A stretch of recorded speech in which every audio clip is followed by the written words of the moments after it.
प्राणनाथ प्यारे की जय।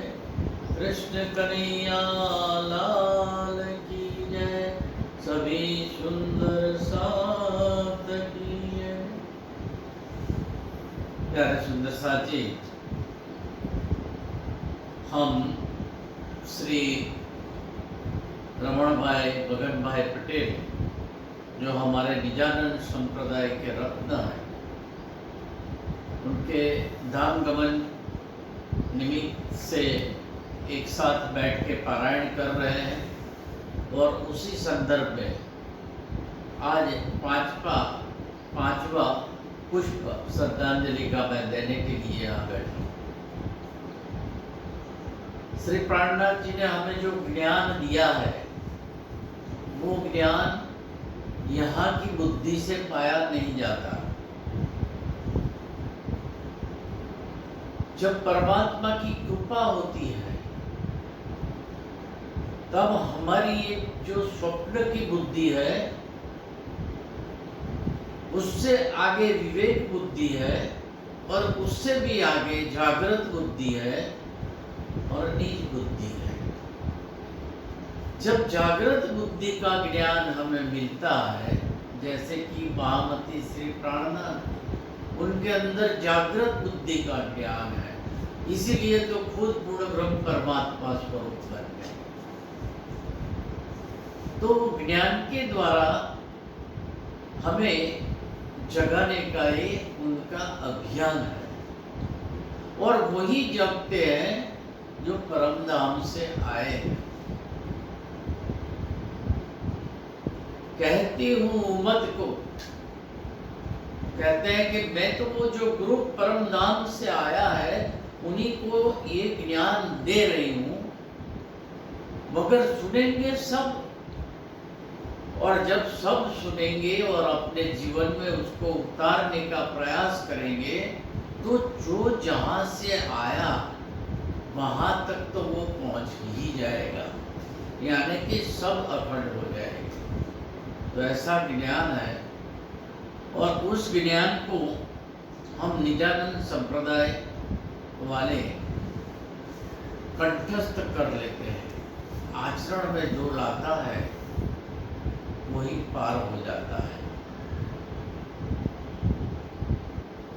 हमने कल श्री श्यामा जी और राज जी के स्वरूप का कहा था कि जब भी मुसीबत हो तब भी आप उसका ध्यान कर सकते हैं, अन्यथा हर रोज हमेशा वही स्वरूप को हमारे हृदय में बिठाना है, तभी उनके प्रति हमारा इष्ट जगेगा।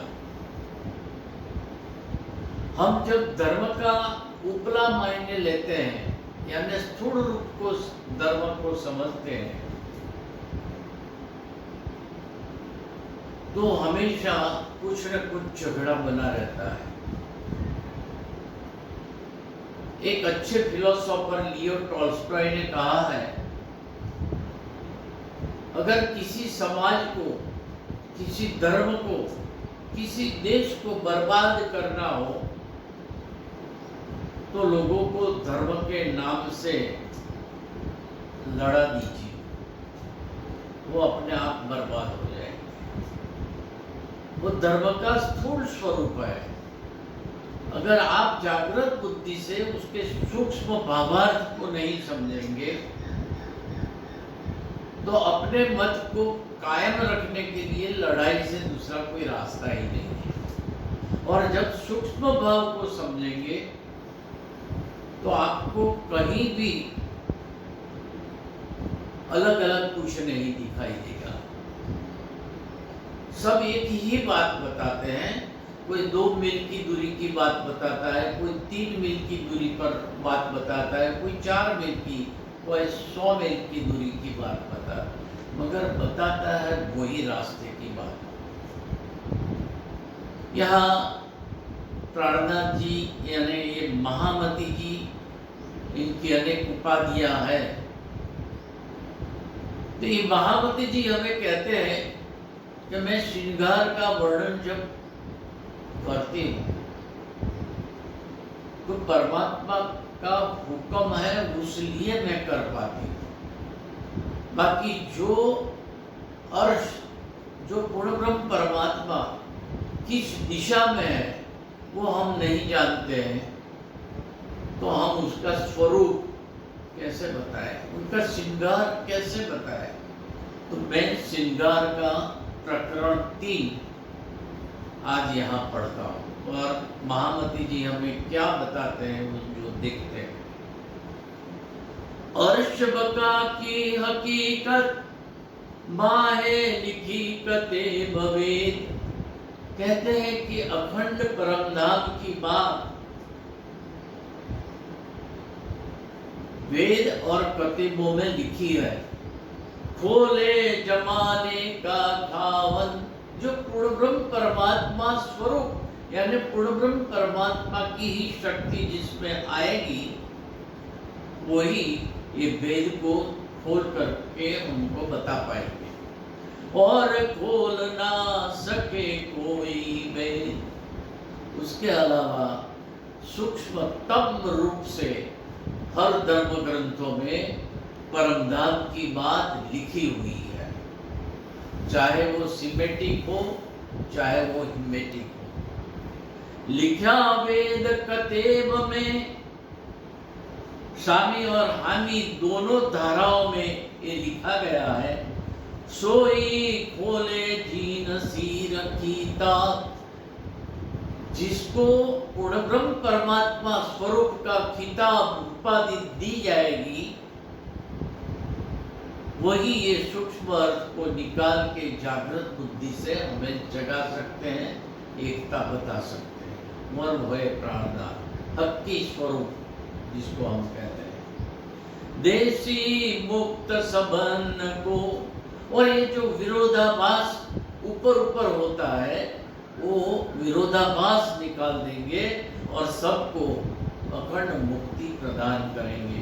करके अद्दल ही सा। अब देखिए धर्म ग्रंथ तो हमारे पास है ही, और उस शब्द को लेकर के हम इतना झगड़ते हैं। आप देखें, चाहे वो हिंदू में झगड़ते हो, क्रिश्चियन में झगड़ते हो, इस्लाम में झगड़ता हो, एक दूसरे तो झगड़ते हैं मगर अंदर अंदर भी झगड़ते हैं, क्योंकि वो शब्द को पकड़ते हैं, वो पंडित होते हैं इसलिए झगड़ते हैं, वो सही में ज्ञानी नहीं होते। ज्ञान वो है जिसके हृदय में परमात्मा बैठता है, चाहे वो पढ़ा हो या अनपढ़ हो। उससे ये सामाजिक डिग्री से कोई मतलब नहीं है, वो आचार्य बना हो या न बना हो, वो शास्त्री हो या न हो, मगर उसके दिल में अगर परमात्मा बैठा है, वो अगर सरल है, उसके हृदय के अंदर पवित्रता है, उसके अंदर काम क्रोध मोह ईर्ष्या वैमनस्य मेरा तेरा नहीं है, ऐसा निर्मल हृदय वाला जो भी होता है, चाहे वो छोटे गांव में रहता हो, कोई भी बिजनेस करता हो, उसमें से ज्ञान जो निकलता है ना, वही ज्ञानी है। और वो ज्ञानी जब बोलता है ना, तब उसकी बोली में कुछ वेटेज होता है। तो यहाँ प्राणनाथ जी यानी कि इंद्रावती की आत्मा के हृदय के अंदर साक्षात पूर्ण ब्रह्म परमात्मा की 5 शक्तियां विराजमान हो गई है। इतना हृदय पवित्र है कि उसके आत्मा जगी, और वो आत्मा के हृदय के अंदर आत्म दुलहीन जोश दनीदान नूर भूत हुकम, ये 5 मिलते ये प्राणनाथ जी बने हैं। तो प्यारे सुंदर साथ जी, हमें करना क्या है? हृदय को निर्मल बनाना है। शब्दों की परोजन में पर्दा नहीं है, शब्द हमें कहीं नहीं ले जाते, वो तो सिर्फ इशारा करते हैं, भाव को समझना है। तो यहाँ कहते हैं महामती जी कि मैंने जो ज्ञान पाया धर्म शास्त्रों से, उसमें से, और फिर जो मुझे आत्मज्ञान हुआ, उससे मैंने सातों स्वरूप अखंड में वर्णन किए सीरले। मैंने पूर्ण ब्रह्म परमात्मा के 7 स्वरूपों का वर्णन किया है। वो कौन से हैं 7? 2 रास। रास के अंदर जब सखियों को वो दिखा रहे हैं, वहां खेल रहे हैं, वो स्वरूप, और अंतर ध्यान के बाद का जो स्वरूप है, जो श्यामा महारानी ने लिया है, वो बोझलिया नासीर स्वरूपों के और 5 अर्श अजीम के। जब श्रृंगार हम पढ़ते हैं तो श्रृंगार के अंदर राज श्यामा जी के 3 श्रृंगार, यानी राजी महाराज के 3 और श्यामा महारानी के 2, ऐसे 5 वो और राज के 2, ये 7 का वर्णन डिटेल में किया है। तो बोलते हैं कि ये जो मैंने किया, जो लो इलम को हुक्मे कहा नहीं समझा।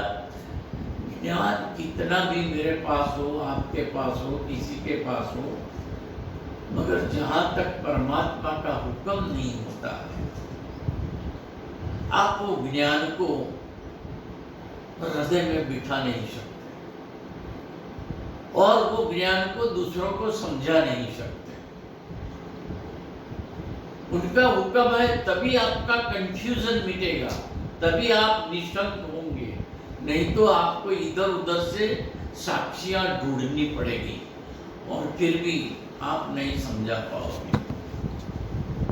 अगर आपने ज्ञान समझ ही लिया है तो कोई साक्षी की जरूरत ही नहीं है। आप बोलो और दूसरे सुनने वाले जो है उनके हृदय में वो बैठ जाएगा।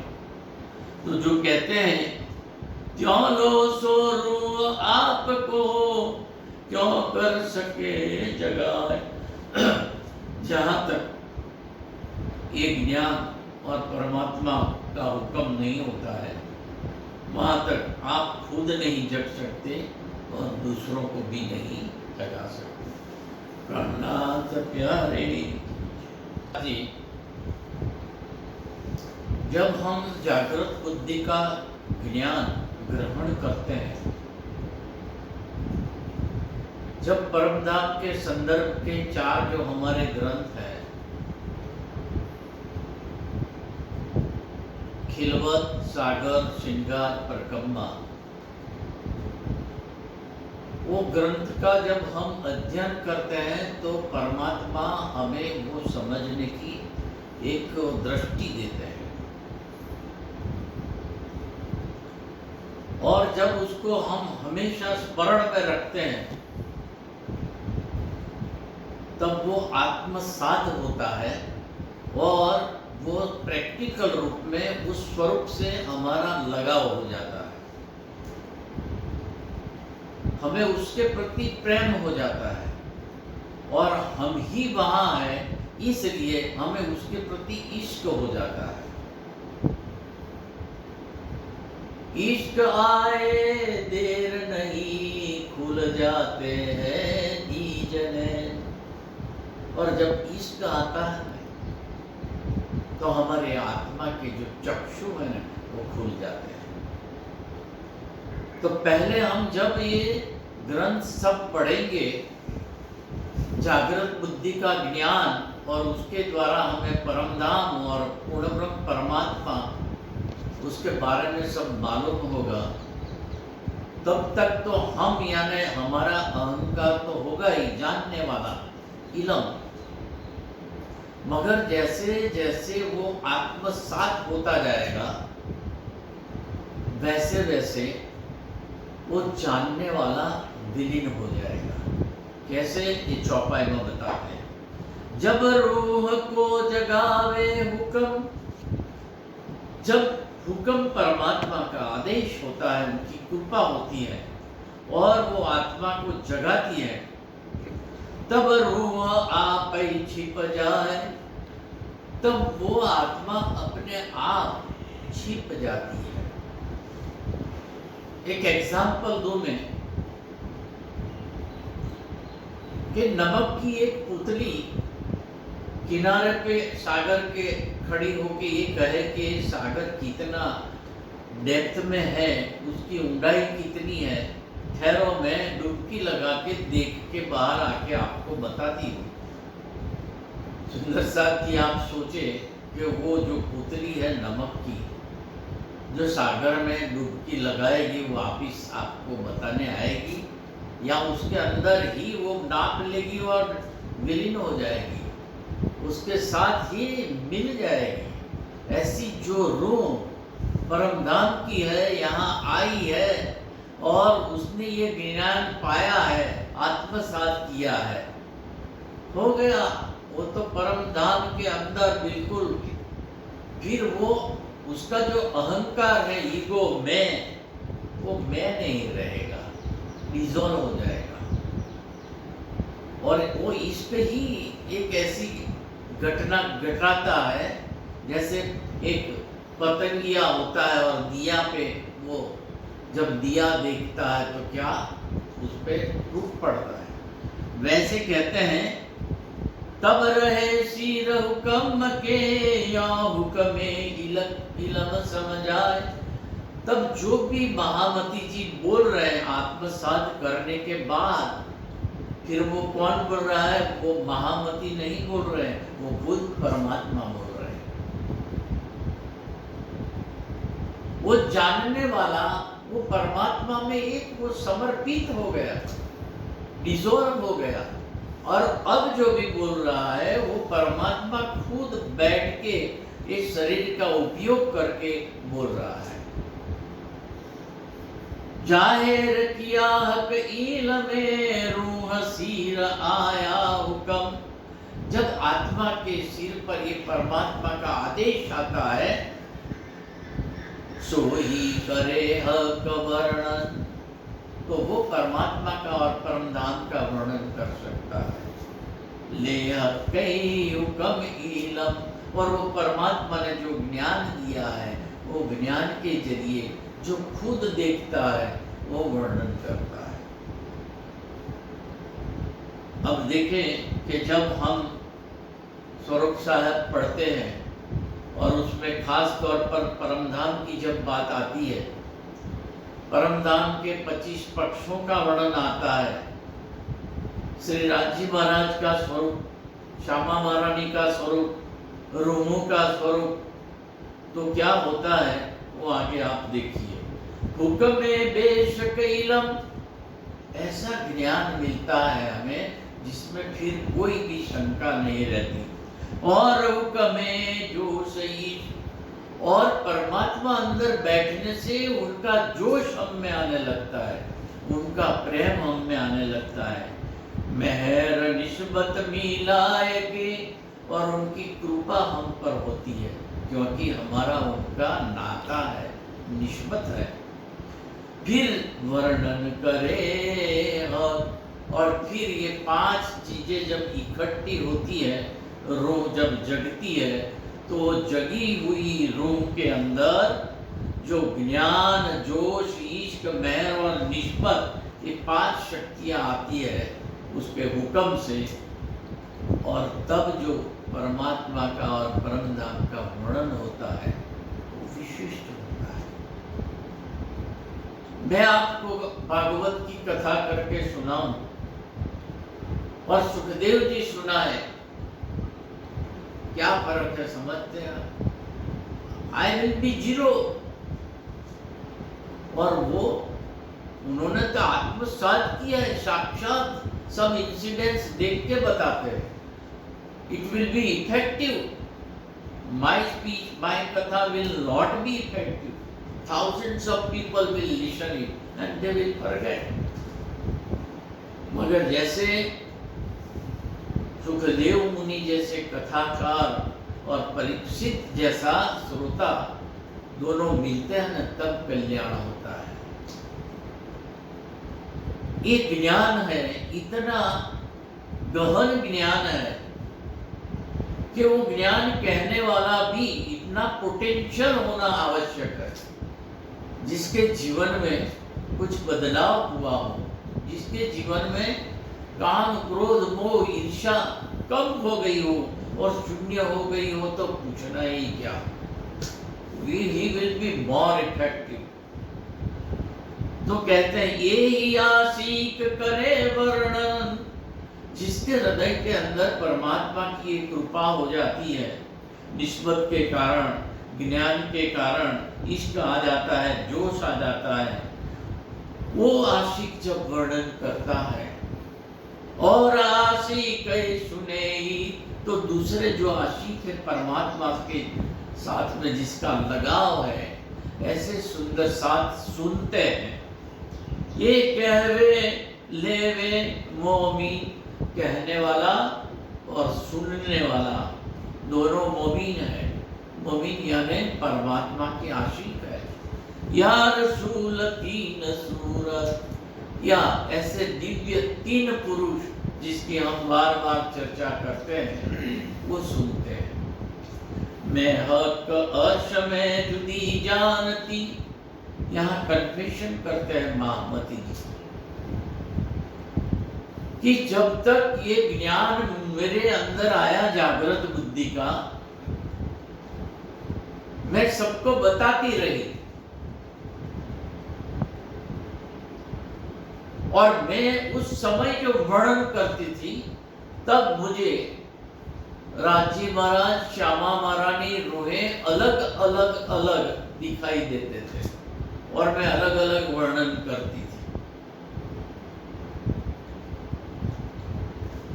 मैं हक अर्श में जुदे जानती, ल्यावती शब्द में वर्णन, जग में सिर ले ढूंढती, हक आए दिल बीच चेतन। मगर जब परमात्मा की कृपा हुई और मैंने देखा, तो मुझे छोटी है हक हादी और रूहे, ये ऊपले तीन कहे मायने, समझाने के लिए मैं ये तीन बोलती हूँ। और चौथा अक्षर, ये चारों मील एक सुबान, वो सब परमात्मा का ही स्वरूप है, वही अलग अलग नहीं है। तो मैं अगर परमात्मा को ये धर्म शास्त्रों को लेके ढूंढने निकलती, तो मुझे ये शून्य से आगे कुछ पता ही नहीं चलता। मगर जब मैंने ये शास्त्रों का अध्ययन किया और परमात्मा की कृपा हुई, श्यामा महारानी की कृपा हुई, मेरे हृदय के अंदर खुद श्यामा महारानी बैठ गई, पूर्ण ब्रह्म परमात्मा का जोश आ गया, तब मुझे दिखने लगा कि पूर्ण ब्रह्म परमात्मा कहाँ है, क्योंकि वो खुद मेरे हृदय के अंदर आके बैठ गए, मुझे बाहर ढूंढने जाना नहीं पड़ा। शास्त्रों में कहते हैं कि भाई आप ढूंढने कहाँ जाओगे, वो तो तुम्हारे शहरग से भी नजदीक है, परमात्मा नहीं तुमसे दूर, तुम्हारे हृदय के अंदर बैठा है। मगर हम ढूंढते कहाँ है, बाहर। तो कहते हैं कि ध्यान लगाओ, बैठो, पवित्र बनो, और जब हम खुद पवित्र उसके लायक बनते हैं, तब हमारा हृदय उनका अर्श बनता है, उनका स्थान बनता है। प्यारे सुंदर साथ जी, यही श्रृंगार के अंदर हम पढ़ते हैं, हक के हुक्मे महामत मोमिनो। महामती जी कहते हैं कि हे ब्रह्म सृष्टियों, हे मोमिनो, मैं परमात्मा के हुक्म से कहता हूँ, हक के पहुँचाई न मजल। परमात्मा की कृपा से ही मैं महराज से प्राणनाथ और प्राणनाथ से पूर्ण ब्रह्म परमात्मा हक की स्वरूप आप देखो कि कौन से कैटेगरी में उनका डेवलपमेंट हुआ। He is designated in different way in his life. कहे शास्त्र नहीं त्रैलोक में, शास्त्र कहते हैं कि परमात्मा एक जो 3 लोक है उसमें नहीं है। सो हक बैठे रूहों बीच दिल, मगर जो आत्मा होती है, जो पवित्र होती है, जिसका दिल परम धाम जैसा होता है, उसमें खुद पूर्ण ब्रह्म परमात्मा आके बैठ जाते हैं, ढूंढने की आवश्यकता नहीं। देवचंद्र जी को याद करके, अपने सदगुरु को याद करके कहते हैं, या मैं अंतरवासा ब्रह्म का सो सदगुरु बताया। सदगुरु ने मुझे बता दिया कि या मैं अंतरवासा ब्रह्म का, फिर मैं मेरे अंदर ही खोजती रही और मुझे मिल गया। हम भी ऐसा करें। श्री रमण भाई पटेल हमारे निजानंद संप्रदाय के रत्न, उनको भी ऐसे सद्गुरु मिल गए परमहंस रूप में कृष्ण प्रियाचार्य जी महाराज, और उनकी असीम कृपा से 94 इयर्स की लॉन्ग लाइफ में वो स्वस्थ रहे।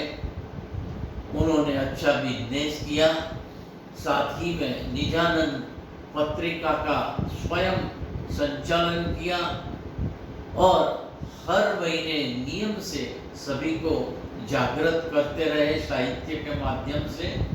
और आगे लास्ट में उन्होंने परमहंस के संदर्भ में अपने जितने भी मेमोरीज वाले स्टोरीज होंगे वो सब लिखे और वो हमको देते गए।